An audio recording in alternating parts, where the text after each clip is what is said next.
السلام عليكم ورحمة الله وبركاته. بسم الله الرحمن الرحيم. الحمد لله نحمده تعالى ونستعينه ونستغفره ونعوذ بالله من شرور أنفسنا ومن سيئات أعمالنا، من يهده الله فلا مضل له ومن يضلل فلا هادي له. أشهد أن لا إله إلا الله وحده ربي لا شريك له، وأشهد أن محمدًا عبده ورسوله صلى الله عليه وعلى آله وصحبه وسلم تسليمًا كثيرًا.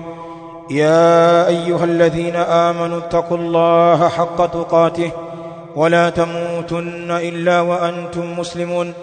يا أيها الناس اتقوا ربكم الذي خلقكم من نفس واحدة وخلق منها زوجها وبث منهما رجالا كثيرا ونساء، واتقوا الله الذي تساءلون به والأرحام إن الله كان عليكم رقيبا. يا أيها الذين آمنوا اتقوا الله وقولوا قولا سديدا يصلح لكم أعمالكم ويغفر لكم ذنوبكم، ومن يطع الله ورسوله فقد فاز فوزا عظيما.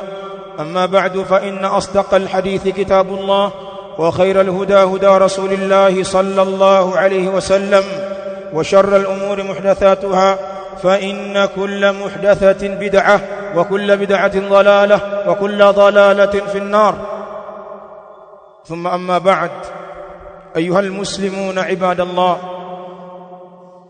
يقول ربنا سبحانه وتعالى في كتابه الكريم: وإن خفتم ألا تقسطوا في اليتامى فانكحوا ما طاب لكم من النساء مثنى وثلاث ورباع، فإن خفتم ألا تعدلوا فواحدة أو ما ملكت أيمانكم ذلك أدنى ألا تعولوا. عباد الله، ndugu zangu Waislamu, katika Ijumaa hii ya leo ambapo ni Ijumaa ya tarehe 2 katika mwezi wa Safar mwaka 1448 Hijiria, Allah subhanahu wa ta'ala ametuwafikia kwa mara nyingine kujumuika katika siku hii tukufu, tukitekeleza agizo la Mola wetu subhanahu wa ta'ala kupitia mtume wake Muhammad sallallahu alaihi wa alihi wasallam, agizo la kuisimamisha ibada ya sala ya Ijumaa. Ayuha nasu ibadallah, katika khutba yetu ya leo tutakuwa na ukumbusho mahsus. Ukumbusho huu unawahusu Waislamu wote, lakini unawahusu zaidi wahusika ambao wameingizwa katika hesabu ya jambo hili.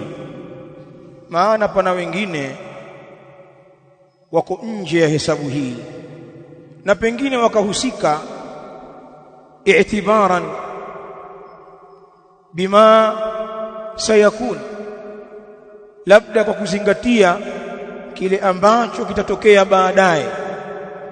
Huwezi kujua bwana, Allah subhanahu wa ta'ala ndiyo mjuzi wa mambo ya baadaye. Sasa pana wengine hapa watahusika labda kwa zingatio la baadaye. Maneno yetu ya leo yatakuwa ni nasihatul mutaaddidin min ar-rijal fi al-'adli wal musawati baina ad-dara'ir, nasaha kuwanasihi wenye mke zaidi ya mmoja miongoni mwa wanaume katika kufanya uadilifu na usawa baina ya wake wenza. Nasihatul mutaaddidin min ar-rijal fi al-'adli wal musawati baina ad-dara'ir. Ndugu zangu Waislamu, mazungumzo ya leo yatahusu kundi hili la wanaume. Famina rijali almutaaddidun, kuna katika wanaume watu wenye fadhila. Allah subhanahu wa ta'ala amewajalia ni wenye wake zaidi ya mmoja, wake wawili, kuna wenye wake watatu, na kuna wengine mpaka wanne, na hapo ndiyo mwisho kwa mujibu wa taratibu za Kiislamu. Tutaelekeza nasaha zetu kwenye fungu hili la wanaume, na wale wengine ambao hawana mke zaidi ya mmoja, mke wake ni huyo huyo, basi naye ataingia kiunyonge, labda kwa kuzingatia huenda anania na pengine Allah atamuwafikia kuingia kwenye kundi hili la rijali. Kwa hivyo mazungumzo ya leo ni wanaume waliooa wake wengi, wana jambo lao katika Ijumaa ya leo. Ayuha nasu ibadallah, mazungumzo yangu ya leo yatakamilika kwa kugusia nukta mbili peke yake. Sayatimu alhadithu hawla hadha almawdu'i ala an-nuqtatayn al-asasiyatayn, yatatimia mazungumzo juu ya mada hii juu ya nukta mbili za msingi. An-nuqtatu al-ula, nukta ya kwanza ni wujubu al-adli baina az-zawjat, wajibu wa kufanya uadilifu baina ya wanawake. Lakini nukta ya pili ambayo tutaigusia insha Allah ni halu salafi fi al-adli baina az-zawjat maqrunatan binasaihi ulama al-asr fi dhalik. Tutaiangazia hali ya wema waliotangulia katika uadilifu wao baina ya wanawake, pamoja na kuiambatanisha hali hii ya uadilifu wa salaf na nasaha ghali kabisa za ulama wa zama hizi tulizokuwa nazo rahmatullahi ta'ala alayhim. Nikianzia nukta ya kwanza, ndugu zangu Waislamu, wujubu al-adli baina az-zawjat, wajibu wa kusimamisha uadilifu baina ya wanawake kwa wale watu ambao wamebarikiwa kuwa na mke zaidi ya mmoja. I'lamu rahimakumullahu ta'ala ibadallah, laqad awjaba Allahu ta'ala al-adla fi kulli shay'in wa naha 'anil dhulm. Fahamuni ndugu zangu Waislamu, hakika Allah subhanahu wa ta'ala ameuwajibisha uadilifu kwenye kila kitu, kadhalika akaikataza dhulma. Wayataakadu dhalika fi haqqi al-alaqat al-ijtimaiyya, na jambo hilo la uadilifu na kutokufanya dhulma linapata nguvu zaidi, linakokotezwa zaidi katika haki za mahusiano ya kijamii. Tunapozungumzia mahusiano ya kijamii, jambo la uadilifu na kujiepusha na dhulma linazungumzwa kwa msisitizo mkubwa zaidi. Kaladli baina alawlad, kama pale ambapo tunazungumzia kufanya uadilifu baina ya watoto wetu tuliowazaa au wale ambao tunawalea. Na tuliwahi kuzungumza hapa mfululizo wa khutab za malezi, na nukta hii tuliitaja. Lakini pia wala adl baina az-zawjat, na pia tunapozungumzia jambo la uadilifu baina ya wake, hili pia ni jambo la kijamii. Ayuha nasu ibadallah, al-adlu baina az-zawjat min awjab al-wajibat. Fahamu ndugu zangu Waislamu, kufanya uadilifu baina ya wanawake, mtu mwenye mke zaidi ya mmoja, ikawa ni wake zake wa ndoa, amewaoa kwa taratibu za Kiislamu, akawaweka katika himaya yake, kuwafanyia uadilifu wanawake hawa kwa kila ambacho kinazingatiwa ni uadilifu, min aujabil wajibat, ni katika mambo ya wajibu zaidi katika wajibati za Kiislamu. Qala Allahu ta'ala, amesema Allah subhanahu wa ta'ala ndani ya Qur'an katika suratul Nisa aya 129, tutasoma sehemu ya aya. Allah anawaambia waja wake, fala tamilu kullal mail fatadharuha kalmu'allaqa wa in tuslihu wa tattaqu fa inna Allaha kana ghafurar rahima. Allah anawazungumzisha wanaume wale ambao wanamiliki wanawake wengi, akiwaambia fala tamilu kullal mail, na msiegemee kwa mke mmoja tu, kuegemea moja kwa moja. Usifanye hivyo mkajielekeza kwa mke mmoja mnayempenda moja kwa moja. Fatadharuha kalmuallaqa, na mkamwacha yule mke mwingine asiyependwa kana kwamba ni mwenye kutundikwa. Mkamwacha yule ambaye hamumpendi kama ni mwanamke aliyetundikwa hivi. La hiya dhatu zawjin wala hiya mutallaqa. Vipi anatundikwa? Anabakia mwanamke si mwenye mume, lakini pia hajaachwa. Huyo mume hana huduma kwake, hamjali, hamlindi, hamheshimu, hampendi, hamhudumii. Ni mume tu, kwa kuwa kuna ndoa iliwahi kupita baina yao. Lakini wakati huo huo mwanamke huyu hajaachwa, huyu mwanaume hajampa talaka, hamtendei haki, hamhudumii, lakini pia hamwachi. Wale wanaume wajeuri wale wenye kuwatesa wanawake kwa kuwaambia, mimi ninajua kuoa, sijui kuacha, nataka kuachika, jivue, rudisha hela zangu. Kuna watu hao. Allah anatuambia tusifanye hivyo, tusiegemee kiupendeleo upande mmoja na tukamwacha yule tusiyempenda kama mwanamke aliyetundikwa.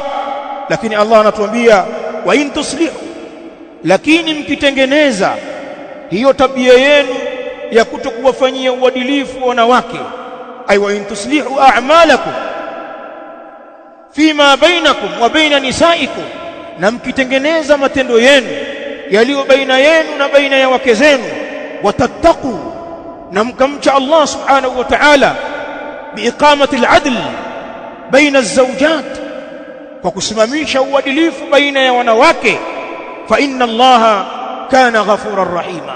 Basi fahamuni ika Allah subhanahu wa ta'ala amekuwa ni mwingi wa kusamehe, na amekuwa subhanahu wa ta'ala ni mwingi wa huruma. Lakini Allah subhanahu wa ta'ala katika sura an-Nisa vile vile aya ya 3 amezungumza jambo la uadilifu kwa wanaume wenye kuoa, alipotuambia fa in khiftum an la ta'dilu fawahida, na ikiwa nyinyi wanaume mmepata hofu, mmetilia shaka kwamba hamwezi kuwa waadilifu mnapooa wake wengi, fawahidatan ay fatazawwaju wahida, basi oeni mwanamke mmoja peke yake. Na Allah amezianza aya huko juu, wa in khiftum an la tuqsitu fil yatama, na ikiwa mtachelea kwamba hamwezi kuwafanyia uadilifu mayatima ambao nyinyi mmewalea mpaka wamekuwa mabinti sasa, na hakuna kizuizi cha baina yenu na wao kuwaoa, lakini mkachelea, watoto nimewalea mwenyewe hawa, nikisema niwaoe huenda nisitimize uadilifu, labda nikawaonea na wao wakaniona kama vile baba hivi. Sasa mkiofia kwamba hamtofanya uadilifu kwenye kuwaoa mayatima mliowalea, fankihu ma taba lakum minan nisa, basi mna option ya pili, oeni katika wanawake wengine, katika wanawake waliokuvutieni, mathna wa thulatha wa rubaa, oeni wawili wawili, watatu watatu na wanne, oeni katika wanawake wengine. Allah akasema baada ya hapo, fa in khiftum an la ta'dilu fawahidatan, na ikiwa mtachelea kwamba hamwezi kufanya uadilifu, bakini na mke mmoja, oeni mke mmoja peke yake, au ma malakat aymanukum, au mkachanganya na wale wanawake ambao mikono yenu imewamiliki, minal ima, katika vile vijakazi masuria, mkabaki na mke mmoja na vitumwa vya kike, kwa sababu mnaruhusiwa kuishi navyo kama wake. Allah akasema dhalika adna alla ta'ulu, jambo hilo litapelekea zaidi msifukarike. Tafsiri ya baadhi ya wanawazuoni, jumhurul mufassirin wanasema dhalika adna alla ta'ulu, hilo jambo linapelekea karibu zaidi msifanye ujeuri na dhulma, msidhulumu. Ukibaki na huyo mke mmoja, maana ndio unayemweza, basi usijitie wake wengi ukaja ukafanya dhulma. Ulama wanasema hizi aya katika suratul Nisa, aya hii ya 3 na ile niliyosoma mwanzo ya 129, fal ayatani tadullani dalalatan sarihatan ala wujubi al-adli baina az-zawjat. Aya mbili hizi zinajulisha julisho la wazi juu ya uwajibu wa kufanya uadilifu baina ya wanawake. Bal ibadallah, jaat as-sunnah fi dhalika biwafratin kathira, kwa hakika imekuja sunna katika hilo kwa kiasi kingi kabisa. Jambo la uadilifu baina ya wanawake limezungumzwa katika sunna vile vile, hasa kwa wale ambao Allah subhanahu wa ta'ala amewaruzuku mke zaidi ya mmoja. Falaqad akhraja al-Imam Abu Daud wa Ibn Majah wa Ahmad wa qad sahhaha al-haditha al-Allamah al-Albani rahimahullah ta'ala min hadithi Abi Hurairah radiyallahu ta'ala anhu. Hadithi hii ni hadithi nzito sana kwa watu wenye wake wengi. Sikilizeni maneno haya Mtume alayhi salam, qala alayhi salatu wassalam, man kanat lahu imra'atan famala ila ihdahuma jaa yawm alqiyamati wa shiqquhu ma'ilun.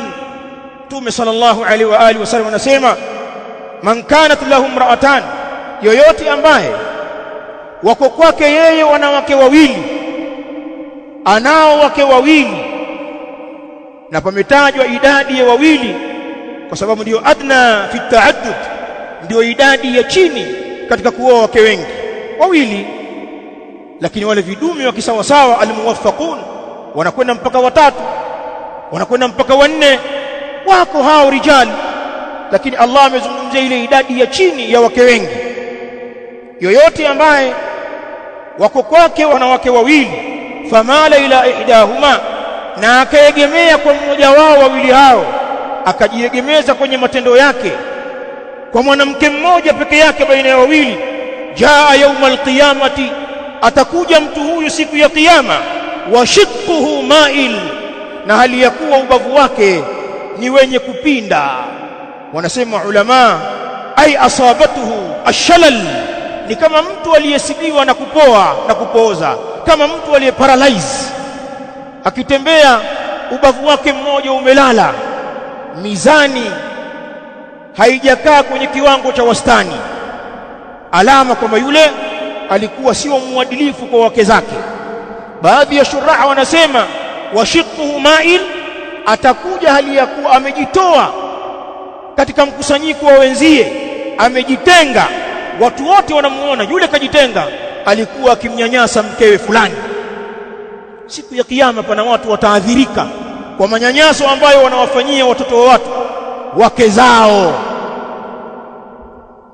Ayuha nnas ibadallah, si hayo tu, kana ar-rasul sallallahu alayhi wa alihi wasallam fi ta'amulihi ma'a zawjatihi ahsana qudwatin fi al-'adl wal musawat. Bali ndugu zangu waislamu, hebu tumuige Mtume sallallahu alayhi wa alihi wasallam, kiongozi wetu, mwalimu wetu. Alikuwa Mtume sallallahu alaihi wa alihi wasallam katika miamala yake pamoja na wake zake ni kiigizo kizuri sana kwetu sisi katika upande wa uadilifu na usawa baina ya wake zake. Fa inda al-Imam al-Bukhari min hadithi Aisha radhiyallahu ta'ala anha, katika sahih Bukhari hadithi ya Aisha radhiyallahu ta'ala anha anasema, kana ar-rasul sallallahu alaihi wa alihi wasallam idha arada as-safara akra'a baina nisaihi, alikuwa Mtume sallallahu alaihi wa alihi wasallam pindi anapokusudia safari anapiga kura baina ya wake zake. Mtume alikuwa ana mke zaidi ya mmoja, wake zake walifika 11, baadhi ya riwaya walifika 13. na wale ambao alifariki alayhi salatu wasalam amewaacha walibakia wake 9, lakini hiyo ni haki makhsus ya mtume sallallahu alaihi wa alihi wasallam. Sisi wafuasi wake mwisho wake 4. Sasa mtume alayhi salam alipokuwa anakusudia safari alikuwa anapiga kura baina ya wake zake. Mkewe Aisha anasimulia, fa ayyatuhunna kharaja sahmuha kharaja biha ma'ahu, yoyote katika wake wale ambapo utatoka ushindi wake, kura yake ndio itachomoza, atatoka naye mwanamke huyo pamoja. Aisha anaendelea nasema, wa kana yaksimu likulli imra'atin minhunna yawmaha wa laylataha, na alikuwa anagawanya mtume sallallahu alaihi wa alihi wasallam kwa kila mwanamke miongoni mwa hao wake zake siku yake ya mchana na usiku wake. Ikiwa ni zamu yake, mtume alayhi salam atampa mwanamke huyo haki yake ya kuwa naye mchana, atakwenda, atakula, atazungumza naye, atajua hali yake, na usiku wake atakuja kulala naye. Alayhi salatu wassalam alikuwa anampa kila mke mchana wake na usiku wake. Mwenye kuyasimulia haya ni mke katika wake wa mtume sallallahu alaihi wa alihi wasallam, na bila ya shaka mwanamke akikuzungumza kwa wema amemaanisha, maana ni wanawake wachache wenye kujali wema. Wengi huzikanusha neema za mume, wengi hulalamika malalamiko ya uongo, hawana shukurani. Sio wanawake wote, wengi. Aisha anasimulia uadilifu wa mtume sallallahu alaihi wa alihi wasallam katika hili. Qala al-Imam al-Hafidh Ibn Hajar al-Asqalani rahimahullahu ta'ala fi al-Fath, kwenye Fathul Bari anasema, qawluhu ay fi al-hadith, qawli iliyokuja kwenye hadithi, aqra'a baina nisaihi, kwamba mtume alayhi salam anapiga kura baina ya wake zake. Qala rahimahullah, hadha inma kana an-nabiy sallallahu alayhi wa alihi wasallam yaf'alu dhalika mubalaghatan fi tatyib qulubihinna. Jambo hili al-Hafidh anasema kwa hakika si vinginevyo, alikuwa mtume sallallahu alaihi wa alihi wasallam analifanya kwa ajili ya kuzidisha kwenye kuziburudisha na kuzifanya nzuri nyoyo za wake zake. Ndio maana akitoka haonyeshi upendeleo, haya simameni hapo tupige kura, mimi ninasafiri niondoke na nani. Sio masala ya upendeleo, hawana nitafanyaje sasa, wake zangu ni wengi na kila mmoja ataka kwenda, haya tupigeni kura, yule ambaye kura itamuangukia ndio mtamchukua huyo. Al-Hafidh anasema alikuwa anafanya hivi kwa ajili ya kuzitengeneza na kuzitia furaha na kuondoa simanzi na huzuni baina ya wake zake. Walqur'atu, na hiyo kura inayokusudiwa, an tuktaba al-asma'u fi ashya', ni kuandikwa majina kwenye kitu au vitu, labda kwenye makaratasi au kwenye vipande vya ngozi au vipande vya magome ya miti, yakaandikwa majina ya wale wanawake. Wayatimu ikhtiyaru ahad al-asma', yakaandikwa majina yakatiwa kwenye kitu, kisha pakatimia kulichagua moja katika majina, tatia mkono watoe. Kwa hivyo jina ambalo litatoka, mtume sallallahu alaihi wa alihi wasallam anasafiri na mke huyo. Hadha rasulullah. Qala Ibn Hazm al-Andalusi rahimahullahu ta'ala kwenye kitabu chake al-Muhalla bil Athar, juzuu ya 29 sahifa ya 175, qala rahimahullah, wal adlu baina az-zawjati fardun, na kufanya uadilifu baina ya wanawake ni jambo la lazima, sio khiari yako. Maadamu umejitwisha wake wengi, komaa sasa kutimiza wajibu. Maana pana watu wanaoa wake wengi lakini hawana ujasiri wa kutimiza wajibu huu. Hakuna zamu, mke wa siri katika vichakani huko, hataki watu wajue. Si kwamba wasijue wanawake, hataki hata wanaume wenzake wajue lilipokuwa jioga, lakini limejitia katika mambo hayo. Usidhani kwamba kufanya uadilifu baina ya wanawake ni jambo la khiari, ni jambo la faradhi. Ibn Hazm anasema al-adlu baina az-zawjati fardun, uadilifu baina ya wanawake ni jambo la faradhi. Wa aktharu dhalika fi qismati al-layali, na kingi zaidi katika hilo la ufaradhi wa uadilifu. Wa aktharu dhalika, na kingi zaidi katika hilo la ufaradhi katika uadilifu kwa wanawake, fi qismati al-layali, ni katika mgao wa siku za kulala, hasa wakati wa kulala usiku. Hilo ndiyo jambo faradhi zaidi kwenye kuwafanyia uadilifu wanawake, kwa kuwa usiku si kama mchana. Usiku ndiyo kipindi cha faragha. Usiku ndio wakati ambao mtu anahitaji kuliwazwa. Usiku ndio wakati wa usingizi mtamu. Usiku ndio wakati wa kumtamani mume, na kama mume kumtamani mke. Unamfanya mwanamke ni wa mchana tu, na unakwenda kama mwizi kwenye hiyo nyumba yake. Huendi mpaka upige simu, vipi hapo nje pana watu? Hakuna mtu baba hapo. Hakuna machokodo kama wenda kuzini. Alafu mke mwingine utajiachia, utakwenda, huogopi, utapiga mahoni, watu wakufungulie geti, wakupokee, wakuwao, unalala hapo. Yule mke mwingine yule unajiingiza kwake kama karungu yeye. La, Al-Imam Ibn Hazm anasema usiku ndio hasa ule ufaradhi wa uadilifu kwa wanawake unabainika hapo. Chukua haya maneno, ni maneno ya ilmu.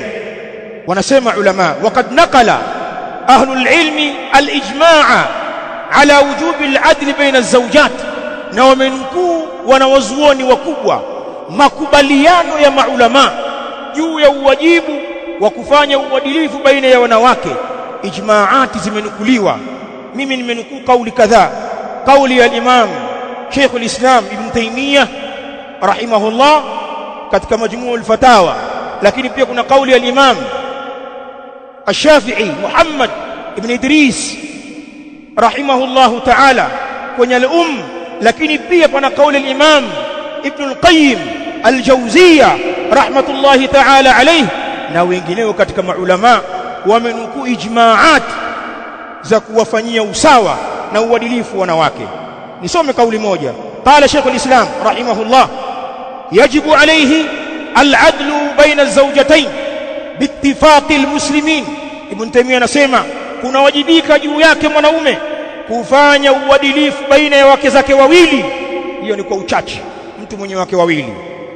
Wajibu huo unawajibika biittifaqi al-muslimin, kwa kuwafikiana waislamu. Thumma yaqulu rahimahullahu ta'ala, fa alayhi an ya'dila fil qasmi, ni juu yake huyo mwanaume afanye uadilifu katika migao ya zamu za kulala kwa wanawake hao. Fa idha bata indaha laylatan au laylatayn au thalatha, ikiwa atalala kwa mwanamke fulani usiku mmoja, au atalala ni usiku mbili au tatu, bata inda al-ukhra biqadri dhalik, atalala kwa mwanamke mwingine, kwa mke wake mwingine kwa kiwango hicho hicho. La yufadhilu ihdaha fil qasmi, asimfadhilishe mwanamke mmoja katika wake zake kwenye mgao. Eti bi mkubwa kwamba huyo ndio malkia, kwamba yule ana tabu bwana, yule siku mbili hakubali yule. Si unajua ndio bi mkubwa, nimetoka naye mbali, chini na nini, kumbe umeshikiwa chini. Sema nimetawaliwa. Sasa kama umefikia kiwango hiko, mkeo mkubwa anakutawala, una kiherere cha nini cha kuoa watoto wa watu? Si utulie na huyo mwanajeshi wako, maana ufurukuti. Tulia.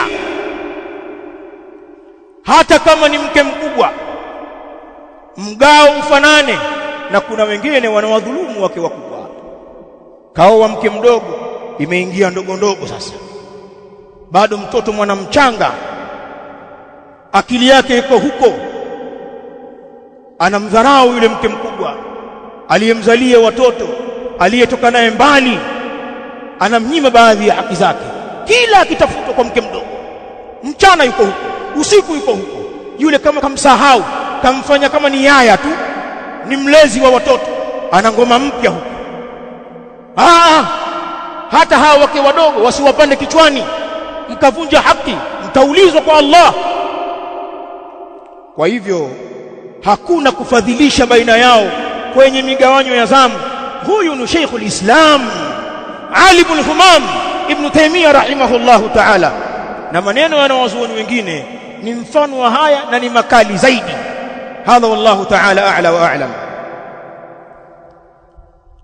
Alhamdulillah wassalatu wassalamu ala rasulillah Muhammad ibn Abdullah wa ala alihi wa ashabihi alkiram ajma'in. Amma ba'd, nukta ya pili ambayo nitaigusia walau kwa ufupi, barakallahu fikum, ni halu salafi fi al-'adl baina az-zawjat maqrunatan binasaihi ulama'i al-'asr fi dhalik. Hebu tuangalie hali walizokuwa nazo wema wetu waliotangulia katika kufanya uadilifu baina ya wanawake, na tukizitaja hali hizi tutaambatanisha na nasaha muhimu za maulama wetu wa zama za leo. Tuangalie salafu salih, tupate mahala pa kuiga, kwa kuwa wao ni watu bora. Wao walimuelewa Mtume sallallahu alaihi wa alihi wasallam kwa sababu ya fadla ya zile zama walizoishi, na dini yao ilisifiwa na msimamo wao umefanywa ni wa kuigwa. As-salaf rahmatullahi ta'ala alayhim. Kuna kauli nyingi sana katika hili, nitataja baadhi. Fa'an Jabir ibn Zaid al-Azdi al-Basri rahimahullahu ta'ala min ulama'i tabi'in قال amenukuliwa akisema, kanat li imra'atan, nilikuwa mimi nina wanawake wawili, alioa wake wawili, wa kuntu a'dilu bainahuma, na nilikuwa mimi ninafanya uadilifu baina yao hao wake zangu wawili, hata fil qubla, mpaka katika busu. Ikiwa kuna siku nimempiga busu huyu, nitalihifadhi hilo, nikienda kwa mwingine nitalipa. Rahimahullahu ta'ala Jabir ibn Zaid al-Azdi al-Basri rahimahullahu ta'ala anazungumza maneno haya. Al-Imam Mujahid ibn Jabr Abu al-Hajjaj al-Makki rahimahullahu ta'ala min ulama'i tabi'in anasemaje Mujahid? Qal, anasema rahimahullahu ta'ala, kanu yastahibbuna an ya'dilu baina an-nisa, walikuwa salaf wanapendelea kufanya uadilifu baina ya wanawake, hata fi tibi, mpaka kwenye manukato, kwenye kujitia uturi, atakavonukia huku na kule ananukia hivyo hivyo. Sio mtu akienda nyumba hii anukia uturi masha Allah, marashi ya maana, lakini kwa mke ule asiyempenda akienda kule anuka vumba au harufu ya beberu, anuka mtara. Na hata akiambiwa oga, basi ushakuwekea maji ya moto, kuoga si lazima, muhimu kula. Sasa utaguswa vipi kwa harufu hiyo? Anasema Mujahid, walikuwa salaf wanapendelea kufanya uadilifu baina ya wanawake mpaka kwenye manukato. Yatatayabu lihadhihi, yakulu Mujahid, mtu anajitia manukato kwa mke huyu, kama yatatayabu lihadhihi, kama vile ambavyo anajitia manukato kwa mke huyu mwingine. Wanawachuoni watatu ambao wanapenda kumtaja min ulama'i salaf ni Muhammad ibn Sirin Abu Bakar al-Ansari rahimahullahu ta'ala min ulama'i tabi'in. Wa kana Muhammad ibn Sirin yaqul, na alikuwa Muhammad ibn Sirin anasema, fi man lahum ra'atan, katika yule ambaye ana yeye wake wawili. Al-Imam Muhammad ibn Sirin alikuwa akisema, akiwaambia wenye wake wawili, yukrahu an yatawadda fi baiti ihdahuma, inachukiza mwanaume kutawadha, kuchukua udhu katika nyumba ya mwanamke mmoja, duna al-ukhra, pasi na mke mwingine. kwamba kuna nyumba fulani hiyo udhu wake ni huko, lakini udhu huo hauchukuliwi kwa mwanamke mwingine. Pia hilo Muhammad bin Sirin anasema yachukiza hiyo. Kwa nini udhu nyumba hii tu, nyumba ile uweki? Huku na maji ya moto bwana, kwa nini usiweke na kule? Wajua huku na bomba la nje, kwa nini usiweke na kule? Wewe una nini? Hebu angalia kiwango hiki cha uadilifu wanakizungumza salafu. Hizi nukulati zote hapa amezitaja kwa mfululizo al-Imam Ibn Abi Shayba rahimahullahu ta'ala katika musannafu wake. Soma juzuu ya 4 kuanzia ukurasa wa 37, utaona maneno mengi kuliko haya. Sasa nikiambatanisha hali hii ya wema waliotangulia katika uadilifu kwa wanawake, hebu niyataje maneno ya nasaha ya baadhi ya maulama wa zama hizi.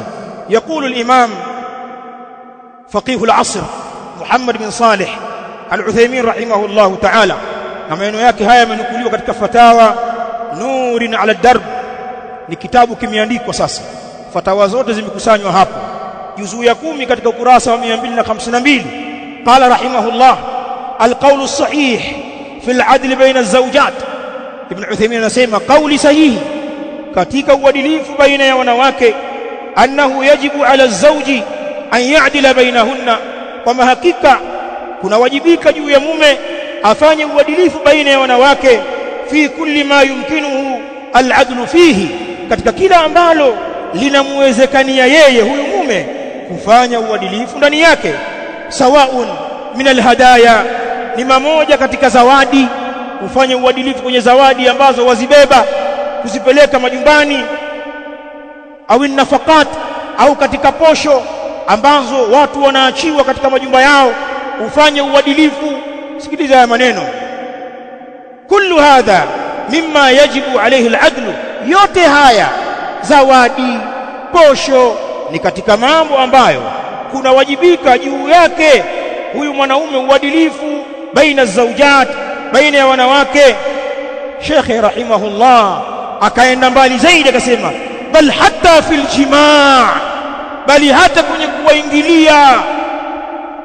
Usiwaache wengine wakateseka ukavinjai na wengine, bal wa hatta fil jimaa in qadir, bali hata katika kuwaingilia akiweza kufanya usawa, yajibu alayhi an ya'dila fihi, kuna wajibika juu yake kufanya uadilifu katika huko kuingilia. Kama ulipanga siku zako kwa wiki, una siku zako, unafanya hivyo hivyo kwa wengine.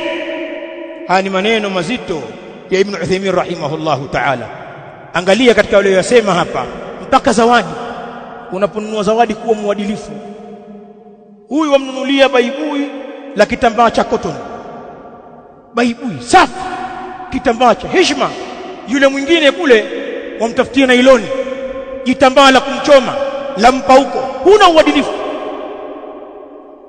kana kwamba mtu akiangalia zile zawadi zako atadhani kwamba hizi ni za mke na zingine hizi za mfanyakazi, kumbe wote ni wake zako, hazifanani. Au ukapeleka zawadi nyumba moja, nyingine upeleki kitu. Kule wanavaa, wanapendeza, kila ukisafiri umewaletea. Huyu huko zile zile alizonunuliwa kwao wakati unamuoa ndio ambazo wapendeza nazo, kana kwamba umelazimishwa kuoa. Haya maneno msidhani ni maneno na yaropoka tu.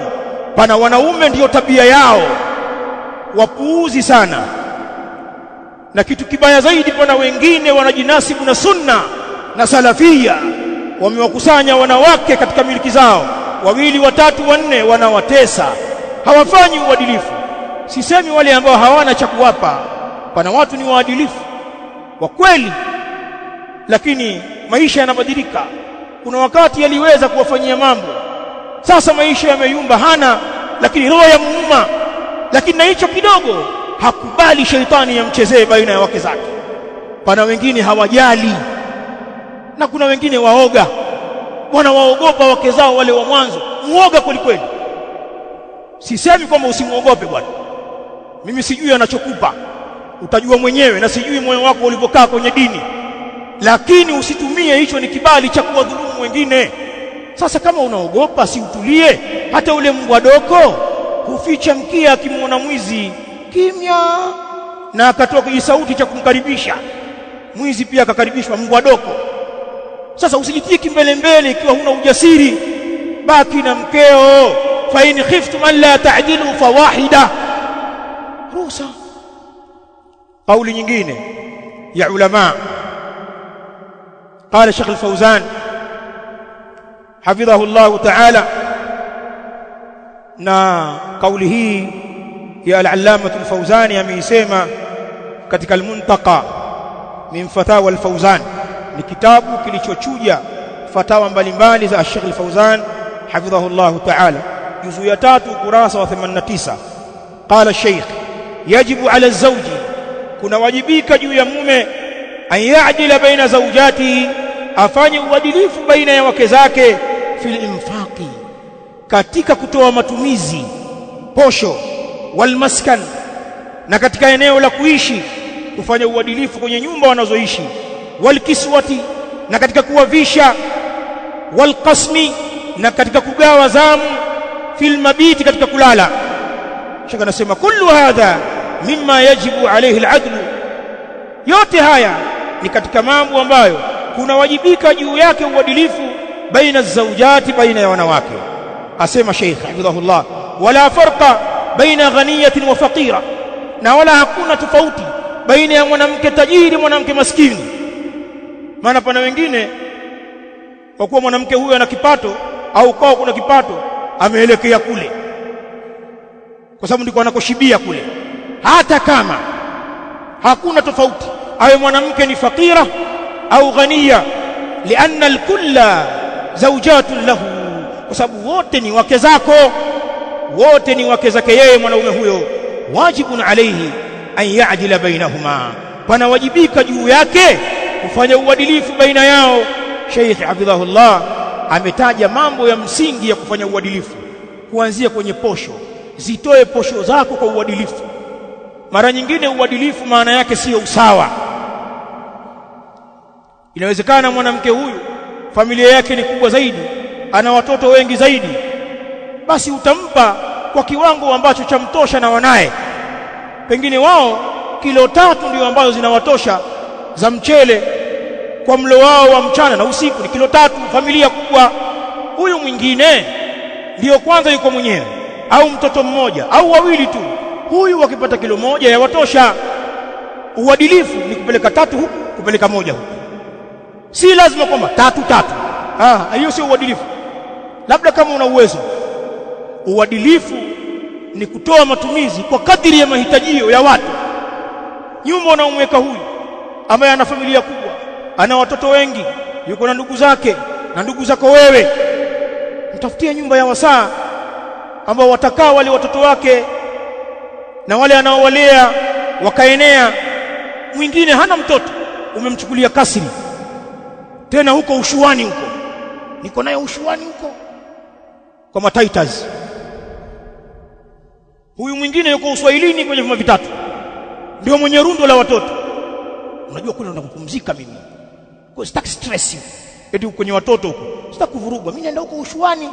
Ittaqillah, muogope Allah subhanahu wa ta'ala. Huo sio uadilifu. Hiyo nyumba kubwa yenye wasaa ikae hao wenye familia kubwa, au wafanyie wote sawa. Haya mambo tunayadharau, lakini mambo ya msingi. Shaka amezungumzia haki ya makazi, nimeeleza haki ya mavazi na haki ya ugawaji wa zamu. Nikimalizia khutba hii, khutba ina mambo mengi, ni tambihi ninaitoa leo, lakini khutba hii siwezi kuimaliza leo. Baada ya kuyasema haya niliyosema, bila ya shaka wanaume wenye mke zaidi ya mmoja wamepata faida. Tuchukue tahadhari katika jambo hili.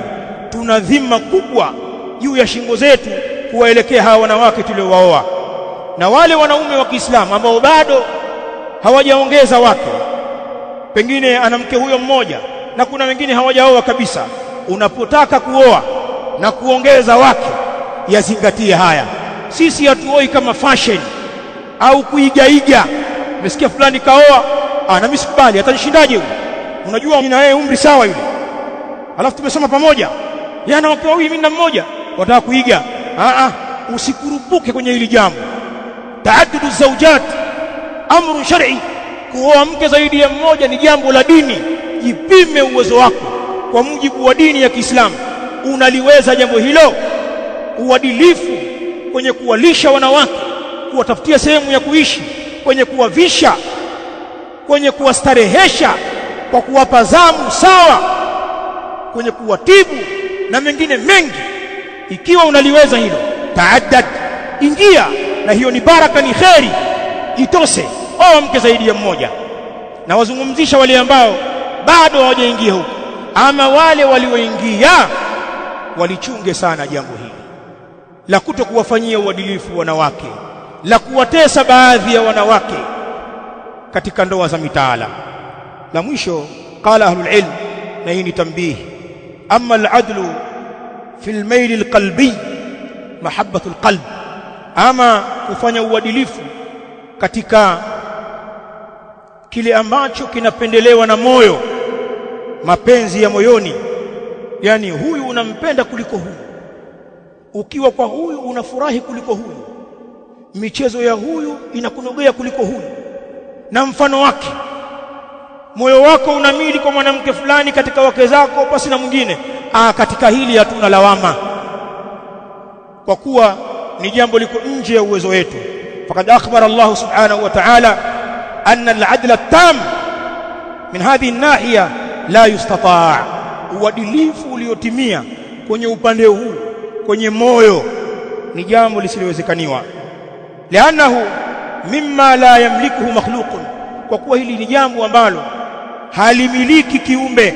Li'anna al-quluba baina isbi'ain min asabi'ir rahman, kwa kuwa nyoyo zimewekwa kwenye vidole viwili vya Allah subhanahu wa ta'ala, yuqallibuha kaifa yasha.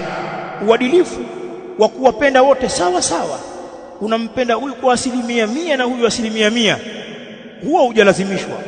Lakini kama ukiwa nao hata kwenye kuwapenda, huyu ni kama huyu, fa anta rajal, wewe kidume bwana. Lakini hatujalazimishwa kiwango hiki, kwa kuwa wanawake wanatofautiana, ukarimu wao, ukweli wao, bidii zao, huruma zao, utiifu wao, uzuri wao, ufundi wao kwenye mapishi, kwenye mapenzi, kwenye kukaa na ndugu. Wanawake wanatofautiana. Kuna mwanamke anaweza kawa ana CV za kupendwa zaidi kuliko mwingine, na ndio maana katika hili hatulaumiwi. Na Allah akatuambia kwenye Qur'an katika ile suratul Nisa aya 129, walan tastati'u an ta'dilu baina an-nisa'i walau harastum, ay lan taqdiru ayuha ar-rijal. Allah anasema walan tastati'u an ta'dilu baina an-nisa', na wala hamtoweza kufanya uadilifu baina ya wanawake, walau harastum, hata kama mkifanya pupa. Ulama wanasema ay lan taqdiru ayuha ar-rijal, hamtoweza bwana nyinyi wanaume, ala tahqiq al-'adl at-tam, juu ya kuthibitisha uadilifu uliotimia, baina an-nisa, baina ya wanawake, fil mahabbati wa mail al-qalb, katika kuwapenda na moyo wako kuvutika. Hilo hatuliwezi.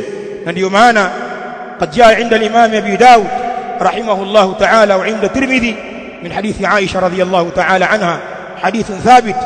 Aisha anasimulia, anasema annahu sallallahu alayhi wa alihi wasallam, laika yeye mtume sallallahu alayhi wa alihi wasallam, kana yaksimu baina nisaihi, alikuwa anagawa zamu baina ya wake zake, fayadilu, na anafanya uadilifu, wa yaqul, akishagawa anasema Allahumma hadha qasmi fima amliku, ewe Allah, huu ndio mgao wangu nilioufanya kwenye kile ambacho ninakimiliki, nimewagaia mgao wangu sawa sawa. Fala talumni fima tamliku wala amliku, basi Allah usinilaumu mimi katika kile ambacho unakimiliki wewe Allah, mimi sikimiliki, kwamba pana mwanamke huyu nampenda kuliko huyu. Kama alivyokuwa Mtume alayhi salatu wasalam, mapenzi yake makubwa alikuwa ni kwa Aisha, na mpaka wanawake wengine wakajua, lakini alikuwa akifanya uadilifu kwa wake zake wote, na kama atahitaji nyongeza ya siku kumpa Aisha, atawaomba wake zake waridhike. Kwa hivyo mapenzi ya moyo, hatukulazimishwa wanawake wafanane. Nadhani haya niliyosema nimeyazungumza kwa lugha ya Kiswahili yameeleweka. Hili ni tatizo kubwa katika ndoa, katika jamii zetu. Kweli tumeoa wake wengi na tunahamasishana kuoa. Huna masna wewe, wacha ushamba wewe. Vipi bwana kakaji bwana? Mke mmoja tu, huna thulatha wewe. Ndio maneno yetu haya. Tukihamasishana khair, ni jambo la dini, ni sunna, lakini hamasisha uadilifu, hamasisha usawa, wahamasishe wanaume kuwa wanaume wakati wanaoa. Oa ijulikane mbivu na mbichi. Leo unatoka na mke mdogo mbele ya gari ameweka kishoka, kesho unamwacha umchukua mkubwa mbele waenda naye, wakati mwingine wanakutana au wanakutana watoto wao. Wacha kuwa the youth, mtu muoga unatuharibia na unaitukanisha da'wa. Hamwezi hili jambo liacheni, na kama mnaliweza liingieni.